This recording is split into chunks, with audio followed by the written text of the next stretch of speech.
So Amanda, do you want to unmute and jump on? Hey guys, how's it going? Good It's evening. going good. We just heard about your epic road trip to Maryland and back. It's sort of weird that the two Yes, ladies lined up exactly one after the other in our we schedule. we were actually gonna just switch with each other and see if anybody noticed. You have a slightly different accent. A little bit, yeah, a little Yeah. bit. Yeah. Well, welcome so much. I mean, there are maybe a few people in the industry that don't know who you are. So why don't you Uh, just sort of tell us quickly? yeah, I'm assuming there's a lot of them. I'm not sure why you use legend, but I appreciate it. Yeah, so my name is Amanda Berlin. I'm in a very tiny town in Ohio, and I do a lot of defensive security stuff. My day job. I wrote the Defensive Security Handbook, and I am a the CEO of Mental Health Hackers.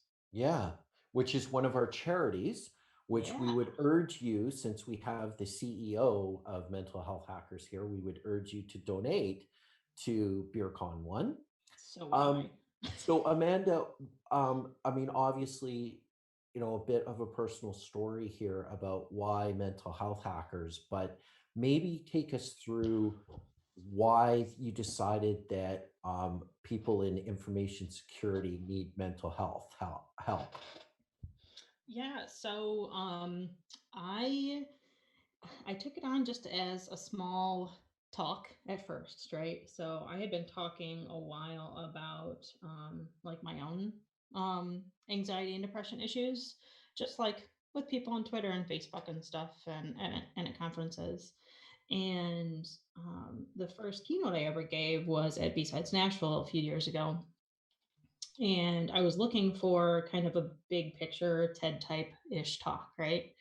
Mhm. And it was around the same time somebody had come up to me and been like, "Oh, well, you seem really happy. Like you don't look depressed at all."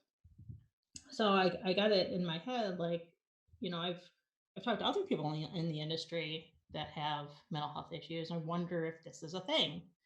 So I started looking into it more and realized that in STEM in general, and then InfoSec is included in that, there are an increased amount of mental health issues compared to like the general public.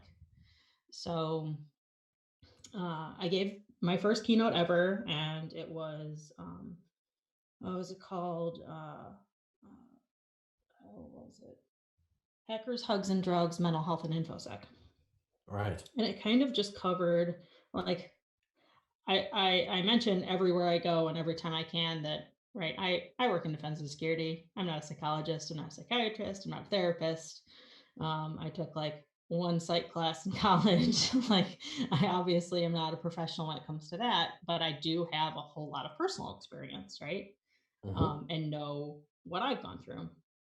So I kind of just went over my personal struggles, some base information from like some really reputable sources. Um, and then I did a whole lot of reading on other people's mental health research.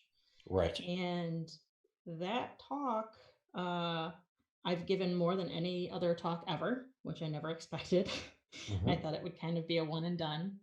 But after the response, I just realized it was helping more people than I thought it would, um, with just letting other people know that they're not the only ones out there that are struggling. Because I thought I was for the longest time. I thought, I Right. can handle this myself. I don't need to talk about it. I don't need therapy. I don't need medication. I don't need to even think about it. I'm just going to like shove all of those emotions down inside where they're supposed to be. And it kind of just snowballed from there. It's so great because I think it's bringing to light a really difficult subject. And I think anyone that is sort of new to it kind of needs to be prepared for the toll that it's going to take. But then those of us that have been there for a while, it's now given us sort of a bit of a rallying cry slash common area to start talking about. And I know that you do a lot of travel, you do a lot of international travel on this subject area. Are you thinking about a book? Are you thinking about, workshops? What is sort of the next evolution? So definitely not a book. I did that once. Okay. that's that's a lot of work. And so's this. So I actually started a nonprofit Mhm. because last year um I gave my first workshop like ever, right? And it was going to be just a 4 hour, like, come and learn about mental health issues at DerbyCon in 2018. Right. And that was, it turned into a full 2 day thing with like our own talks Mhm. and everything else, right? um, and so that's the small picture of what we do as a nonprofit, right? We just kind of have anywhere from little chill villages where you can kind of set up shop in and be away from all the noise and the people and just kind of chill out in, and know that you have people there, that have your back, up to the point where there's like talks and massages and workshops and all this kind of stuff. Right. We do have a whole lot of stuff planned for the future as well, depending on, we're really, really trying for some corporate sponsors to get some recurring income in. Because right now, a lot of our stuff comes from like this stuff, right? Mhm. Awesome people, from the community giving to a cause that they believe in. Right. And Right. we know there's some big companies out there with a lot of money that would take some of that off of the people in the industry. But we want to do things like help others in the industry, like if they can't afford therapy, Mhm. or whether it's in person or online, something like that, right? Because that stuff can be really expensive, anywhere from like 40 to 150 bucks a month, Yeah. Yeah. at least in the US, because our healthcare sucks. Yeah. um I don't know, other places have it a little bit better, but depends on where you're at. Mhm. But we just kind of want to help our own. So, all money that we get goes back into stuff like that, right? Either, Brilliant. yeah, sending, we can actually run 4 of these villages now. Mhm. I have one, my CFO, Megan Roddy, has one. And then we have these 2 ambassador kits, which we just sent one to Canada somewhere. They've been in Idaho and St. Louis. And I And think we're going to, you have a rep out here in the UK, do you not? we do. Yep. Yeah, yeah. Yep. So that's good that you're covering off the kind of almost a global program now. Yeah. We're trying to, because eh, we just want to get it out as many places as we can, and make as well use of any money that we're given as possible. My employer helps out a whole lot because, like, they pay for my travel. Okay. I'm really lucky Yeah. to be able to work with a company that does that. Now, a lot Yeah. of times they don't, and they are cool with me just like shipping off to Germany for a week and working from there. And yeah, I just that's that's what we're trying to do, is just kind of grow and fill needs where there are some. So do you see the psychological sort of associations with information security? Is it more pronounced? Depending on the role, or are you finding that corporate culture plays a big part of it, or what are you sort of seeing as the main sort of drivers that are most unsettling? Um, Corporate culture is definitely a big one. I recently did a talk at GERCON that kind of focused on that, because there are I mean, I'm sure we've all been there, right? Where it's the Hmm. company that is driving you to, you know, be productive, be productive, be productive at any cost. I've had people that I've worked with that are working 60, 70, 80-hour weeks just to get Yeah. stuff done, and their health falters and their mental health falters and their relationships and their finances, like everything takes a hit because Yep. that's not healthy, right? Yep. Other things like our culture, and I'm sure lots of people realize this, um, draws a certain type of person. Hmm.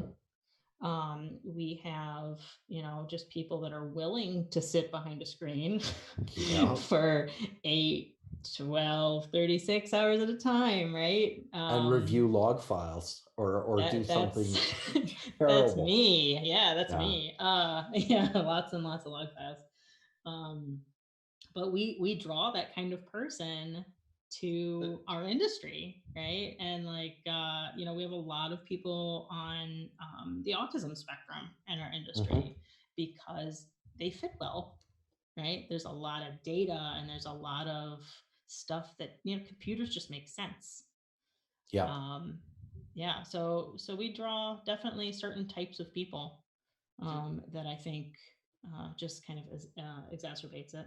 And have a do, predisposition. Go ahead. Yeah, exactly. so, so do you think like the burnout culture is a kind of factor perhaps? So if you take a look at the work that we're doing, we sit in front of a computer, we're on our mobiles. When we switch off, what do? We sit in front of a TV, we work on our mobiles.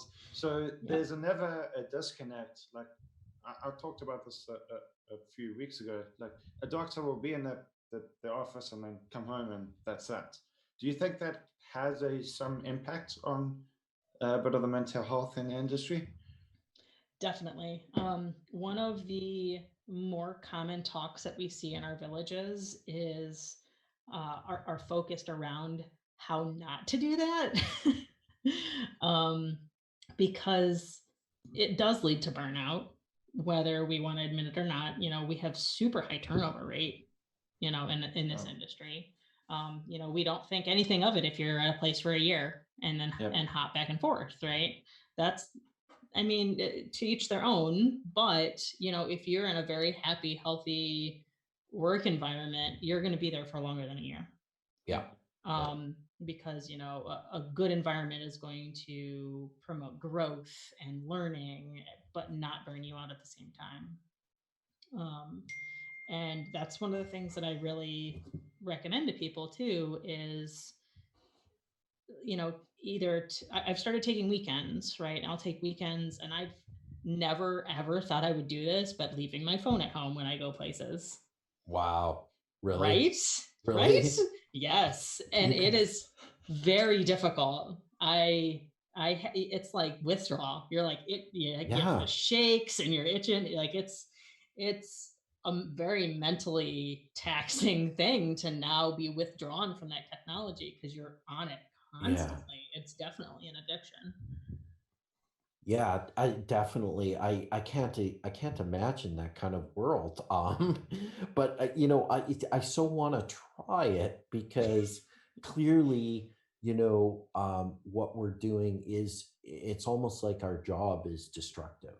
And then Yes. our coping strategies to cope with that destructive job are even more destructive than the job itself. And we get Hmm. into this cycle. Do you find that when you talk to people about this, that do you urge them to try and find a hobby that is outside of this industry or to redefine themselves as not the job?